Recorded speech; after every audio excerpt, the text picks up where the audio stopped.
Hello everyone. Today we are going to start our lesson number 3 of English literature. So you must have gone through the book. You already know which lesson I am talking about. Still, we will play a guessing game. I'm pausing the video. Don't cheat. Okay? Can you give me one word that will be covering all these games? You got the answer? Yes, all these games are outdoor games, right? None of these are indoor games. You all are missing playing outdoor games right now, right? Now, which outdoor game is played between two teams and you just need a long and strong rope?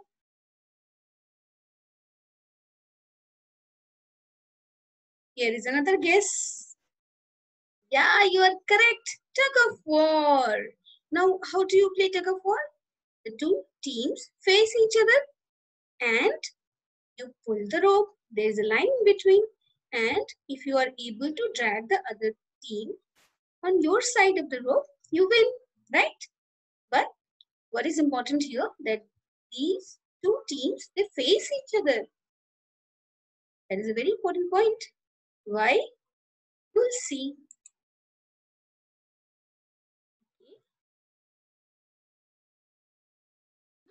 What's happening in this picture? Can you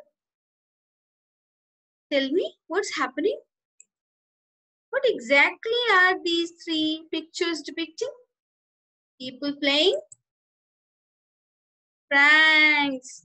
Have you ever played a prank on someone? Must have, right? Dear children, can you tell me, playing a prank on someone is better or getting pranked? There is no comparison, right? You feel very bad when you are pranked. Some people take it in the right spirit, as long as you don't end up hurting anyone physically, emotionally. Pranking is okay, fine. But you should do it on people who like that. And there should not be any prank that crosses a line and damages a person physically or emotionally. Okay, harmless pranks are fine. Now you must be thinking why ma'am is talking about pranks. So our new lesson is all about a prank and a game. Yes, this is the name of the lesson, Tug of War. The main characters of this story is Amanbua, a rhino, and a hippo. This is Amanbua, rhino, and hippo. Now, this story takes place in the jungles of South Africa, near a river, where these three animals live. And you know, our own Panchatantra, they tell you stories about animals which give you moral values. Through the main characters of the stories are animals, and through them moral values are given. So sometimes in stories we treat animals as human beings, means the characteristics they show are human in nature. They don't behave like animals, they behave like human beings in those stories. So South African folk tales are filled with stories where you will find that those stories will in the end tell you why a certain animal has this nature. Now understand, this is not a real thing. This is just imagination that they tell a story, and then at the end they will explain because of what happened in this story, this particular animals till date behaves like this. Interesting, right? So this story, Tug of War, is also an African folktale. This word Amanwa is actually an African name. So this character you will find in many African short stories. There's a hare, and he's very famous, and he's a prankster. His brain is full of pranks. He's a master house of pranks. And he keeps on playing pranks on all the animals of the jungle, and that makes and gives birth to different stories. And sometimes in those African stories, you will also learn, they give explanations of how a certain animal looks like this. Nature also and appearance also. Okay, this is the series of event that happened, and they end up making this animal look like this. Okay, so they explain the appearance and the nature of the animal through the stories, and it is completely fictional. There's no scientific value of this. Just and those stories are African folktales, old stories. Now you see here a rabbit and a hare. Basically, you can see they both look different. You know, when you see from afar, you will feel that they both are actually the same, but there is a lot of difference between them. So, first difference is hare tend to be larger than rabbits with longer hind legs, and longer ears with black markings. The ears have black markings. The rabbits are smaller, and the hare has larger hind legs. Now, what are hind legs? The legs animals have at the back. The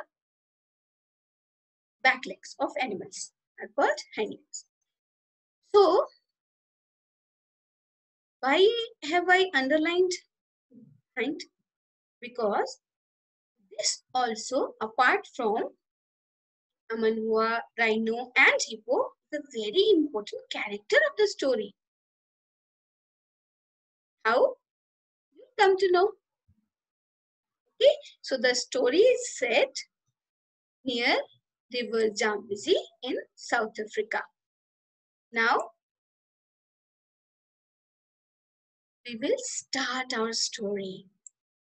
So one day, our prankster Amanhua was getting bored.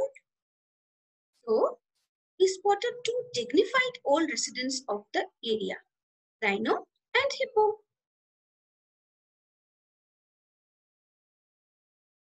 The hippo was aware of how he looked, but he was very proud of his strength. Means he was very proud that he was having so much strength, and to the point that he did not consider anybody his competition. So Amanhua suddenly he wanted to prank because he was getting bored. So he hopped up to the river bank and called, "Oh, mighty one, why do you say you are so strong? Even I, with my small size and thin legs, could beat you in a tug of war." Now Hippo ignored Amanhua and his ridiculous boasting, but the hare kept on pestering him.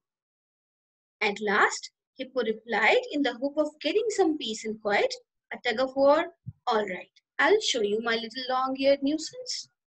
Means he just wanted to get rid of him. So he agreed because he must have thought, now look at me and look at him. He wants to play a tug of war with me. He must have lost his mind. That's what the hippo must have thought. And because he kept on pestering, what is pestering? Keeping on insisting, troubling. So he said, okay, my little long-eared nuisance. What is nuisance? Something without a sense. Completely nonsense. Okay? Somebody or something who is troubling you too much, without any reason. Absolutely ridiculous reason. Okay? Here is the word dignified also. Someone who is, very poised and demands your respect. Ridiculous, we know, without, something that is totally deprived of any reason. Okay, so what Amanhua did, he became very happy and excited the moment the hippo said yes. So he ran and he braided. What is braiding? Making a rope. You know, you like you braid your girls braid their ponytails or pigtails. So that way you braid ropes. So he braided a long and strong rope and tied it to Hippo's hind legs. Now I have told you while fighting tug of war, people face each other, right? So why is he tying the rope to the hind legs? How will you face if you have a rope tied in your hind leg? How will you face your opponent? Why did he do so? Keep thinking. We'll come to it. Okay. Now he told him, now you just be here and wait for my signal. You start pulling when I tell you to. And if you don't do that, I will drag you right out of the river. Now, what would have Hippo thought? This guy has lost his mind. This hare. He will drag a hippo out of the river. Yeah, that's what Hippo must have felt. So he just thought that Umanbua's foolishness has got the better of him. So he said nothing, settled down in the water and dozed off. Now what happens after that we'll come to know in the next video. Till then, take care. Bye.